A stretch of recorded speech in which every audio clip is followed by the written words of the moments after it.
Olá pessoal, tudo bem? O papo de hoje é, entre aspas, educacional. Talvez educacional, porque muito provavelmente você já saiba o que eu vou falar. A gente vai falar sobre juros, sobre curva de juros e como isso impacta os seus investimentos. Como isso impacta o seu investimento, por exemplo, na Magalu, enquanto eu passo pelo disclaimer já, ou em outra empresa de baixa capitalização, ou que depende ali do custo do dinheiro para aumentar ou diminuir a sua capacidade de investir, a sua capacidade de ter lucro, por exemplo, e de pagar as suas continhas, principalmente. Então, o papo de hoje, pessoal, é curva de juros, que, querendo ou não, sempre cai naquele abismo longo, desde 2020 pelo menos longo, que é o papo de macroeconomia, né? Dentro das condições, pessoal, das escolas eu não digo, mas das condições pelas quais o meu olho e meu cérebro tenta percorrer para fazer um investimento ou para fazer um trading, né, para fazer uma especulação, seja em opções, seja em ações mesmo no mercado à vista, ou até contratos futuros, eu diria que o meu trajeto, tá? E quem fez o curso, quem está fazendo, né, o curso Macro Trader, Trader Macro, que inclusive tem uma baita de uma atualização feita ontem, tem até contabilidade do Igão tá lá, uma parte do curso dele, e eu fiz uma atualização técnica e de valuation. Tá faltando só agora fundamentos e opções. E essa atualização será feita ao longo do ano. Mas, voltando aqui, parando de fazer merchan, o meu racional ele percorre primeiro em níveis de peso, tá? Primeiro, macro. Então eu sou um cara que na Faria Lima chama de top down. Eu começo de cima e vou para baixo. Tá? Então eu gosto de analisar se eu vou comprar ou especular uma ação, ou comprar ou especular uma opção, um contrato futuro, um derivativo. Eu olho como é que está o macro. Né? Eu tenho uma relação, eu tenho um conhecimento por jornalismo mesmo, né? De pesquisar e tudo mais. O Google, jornalismo não, né? De pesquisa. Eu vejo quais itens macroeconômicos aquela ação, aquele produto, aquele serviço, tá? Está aquela commodity, né? Está relacionada. Então, dentro dos itens macro, a gente tem lá juros, nós temos a curva de juros, yields, tá? Para saber como é que está o mercado ali, como é que o mercado está cobrando dos bancos central, do banco central local ali, quanto de juros ele tem que levar, como é que está o câmbio desse país, como é que está o preço das commodities ou da commodity específica e como é que está a inflação. Vocês podem perceber que nessa telinha eu vou sumir dela para vocês ficarem com ela cheia. Então o macro para mim ele vai passar por onde, pessoal? Juros. O que é juros? No caso do Brasil, e esse vídeo aqui é específico para o Brasil, tá? Vou dar um exemplo clássico dessa correlação, tá? Entre curva de juros futura e uma empresa específica. Primeiro eu vejo como é que está a taxa de juros. Tá? Por quê? A taxa de juros, pessoal, embora não esteja desenhado aqui para vocês neste slide, a taxa de juros ela me dá várias informações. Qual o custo do dinheiro para empresas, tá? Primeiro de tudo, e para pessoas. E dentro da taxa de juros, somado à inflação, tá? Eu tenho o que nós chamamos, né, o que é conhecido de todos vocês, quem não conhece vai ficar sabendo agora, o tal do juros real. Ele está positivo, ou negativo, ou neutro, próximo ali. O que é juros real? É o quanto que a Selic está, menos a inflação acumulada de 12 meses. Eu acho que seria interessante um IPCA de 12 meses. Então pega a Selic que é 13,75, subtrai aí ao IPCA que hoje está em 5,75, 6% ali, e você nessa diferença vai chegar no juro real atual. Tá? Então é dessa maneira, tá? Desses 7 e pouquinho, 8, a depender de qual é a sua inflação, né? O juro real está rondando entre 7 e 8%. Certo? Com o juros real, pessoal, eu já sei se as condições estão expansionistas daquele governo, daquele país, ou contracionista. No caso do Brasil, contracionista, na política monetária. Política monetária que faz parte, tá, de todo o arcabouço de pensamento irracional macroeconômico. Então, política monetária e política fiscal fazem parte do macro. Tá? Mas eu olho a Selic, o Copom aqui no Brasil, pessoal, se reúne 8 vezes por ano, entre 40 e 40 dias. Só vocês digitarem no Google aí, Copom Agenda 2023. Vocês vão chegar em todas as datas que o Banco Central, tá, capitaneado esse ano aqui e parte do ano que vem pelo Roberto Campos, quando que eles vão se reunir. Tá? Temos até a Simone Tebet participando aí do comitê de política monetária, se eu não me engano, tá? Preciso até conferir depois, mas ela vai estar, pois está na equipe econômica. Então eu olho para a Selic, Real, Copom, Banco Central, mas eu também olho, e é o papo do vídeo de hoje, o principal protagonista, os juros futuro, ou como a Faria Lima chama, curva DI, tá? E dentro dessa curva DI, essa juros futuro, tem os juros curto, que vencimento já para um ano. Por exemplo, hoje, 2023, os juros curtos é o DI para 24, o DI1F 2024. Tá? A gente vai olhar quanto que a Faria Lima aqui nesse caso, quanto que os investidores nesse caso estão pedindo que o Copom de 40 em 40 dias, tá? Suba ou não a taxa de juros. Então a Selic pode estar 13,75, mas os juros futuro, a curva DI, para o vencimento em um ano específico, pode estar acima ou abaixo. Quando a curva DI está acima do que a Selic hoje o mercado financeiro tem a sopinha de letrinha, o mercado financeiro fala assim, o Banco Central está atrás da curva. Tá? Nem chegou na curva ainda.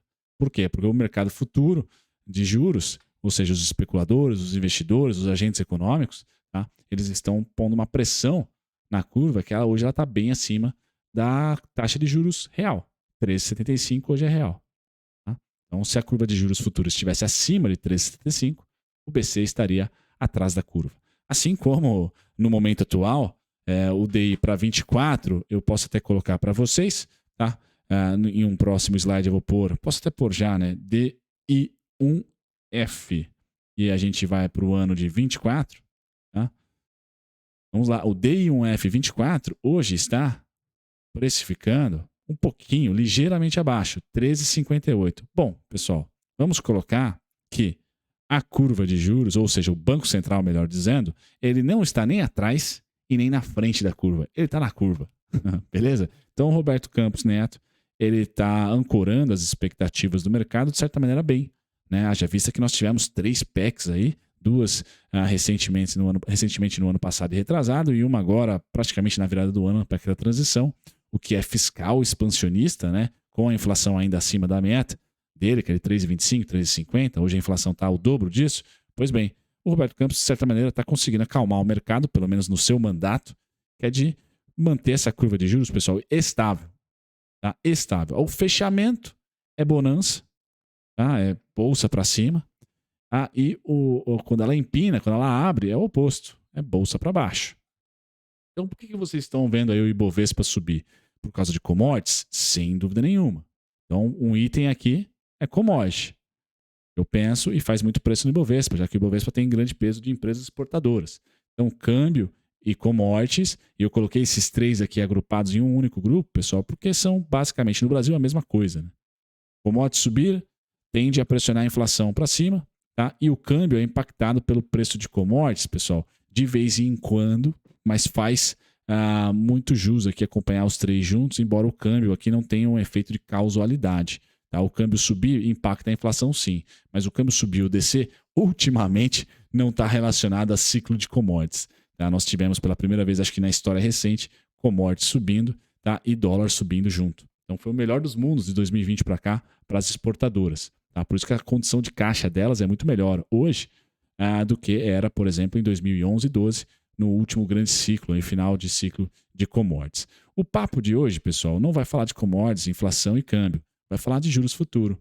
Então, eu pretendo, já mostrei para vocês a diferença. Então, um é economia real, Banco Central, Copom, que é a taxa Selic, e as reuniões de 40 em 40 dias aproximadamente aqui para desenvolver aqui um aumento, a manutenção ou corte da taxa Selic, certo? De 40 em 40 dias.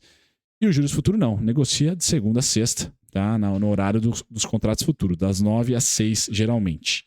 Beleza? Então, é esse cara aqui que a gente vai ter que olhar para precificar, por exemplo, um carnezinho da Magalu, tá? Mais de longo prazo. Esse cara aqui que vai estar nas flutuações aí do custo da dívida, e ele é bem importante e impacta preço sim. Porque todas as continhas da Faria Lima em relação a valuation, a valor de empresa, elas passam pela taxa de desconto. E a taxa de desconto, livre de risco, geralmente eles pegam aqui uma curva.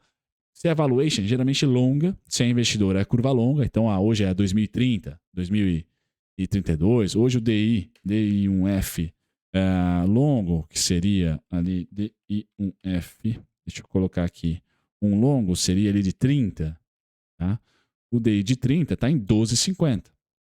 E não em 13,50. Está 1% abaixo do DI curto. Então, quanto mais esses juros fechar, mais atrativo fica a sua small cap. Por isso que quando você olha Sua small cap é a sua empresa de economia doméstica, que vende aqui para o Brasil, que depende do consumo, que depende do PIB, que depende do crescimento interno. Tá? Por isso que vocês podem perceber em azul é o preço da Magalu, tá? Em candles vermelho e verde é a curva de juros 2025, que é curta também. Tá? Então a gente percebe que a curva de juros, quando vem para cima, aqui, necessariamente, não no mesmo dia, aqui foi perfeito, né? Mas no mesmo dia a Magalu veio para baixo. Assim como a curva de juros vem para baixo, a Magalu, praticamente no mesmo dia, foi para cima. Curva de juros estável, Magalu estável. Então vamos colocar aqui, ó, curva de juros estável, Magalu também estável. Tá? Curva de juros para cima, e aí você já fala, putz, de novo, Bruno, de novo. Magalu para baixo. Curva de juros para cima, Magalu para baixo. Agora nós estamos vendo curva de juros para baixo, assim, bastante volatilidade, mas ainda para baixo, e a Magalu devagarzinho já respondendo para cima. Beleza? Então acompanhar isso, pessoal, é muito importante, pode ser um saco para você que não gosta, mas caso você queira aprofundar um pouquinho o conhecimento, aqui vai um merchan, porque recentemente, por demanda de vocês, eu criei um curso que foi atualizado ontem e deve ser atualizado durante o ano inteiro e para sempre. Todo curso meu é um ativo. Então, o Macro Trader, pessoal, foi atualizado ontem com mais conteúdos técnicos, conteúdo de valuation, tá? E também um conteúdo de contabilidade, para você que quer aprender aí a declarar os seus impostos. O Igor, meu contador, postou lá 5 vídeos neste Macro Trader. Então, agora ele tem aqui diversos conteúdos e eu atualizei ele ontem e amanhã, pessoal, amanhã não digo, sexta-feira eu acho, não vai ser na quinta porque hoje é quarta, ele vai sofrer um reajuste, provavelmente o reajuste final desse primeiro trimestre, ele vai valer R$ 400,97, tá? Então esse preço aqui está disponível para vocês e eu vou deixar na descrição um cupom de desconto, caso você veja esse vídeo depois de sexta-feira, para deixar um charme aí para todos vocês que assistiram esse vídeo do DI. Tá certo? Então, deixa o Merchan. Merchan é o curso que eu tenho hoje disponível de autoria própria e ele sempre vai sendo atualizado e vocês ganham também um acesso ao Telegram fechado, que é para vocês discutirem. Eu apareço raramente no Telegram lá, é mais para quem comprou o curso comentar sobre teses macroeconômicas e alocação de recursos, tanto de curto para longo prazo. Certo, pessoal? Macro Trader na descrição para vocês. Merchan feito. Manda um abraço a todos. Até o próximo vídeo. Ativem as notificações, tem vídeo todo santo dia. E se você gostou do conteúdo, talvez não do merchan, mas do conteúdo, deixe seu like. Tchau, tchau.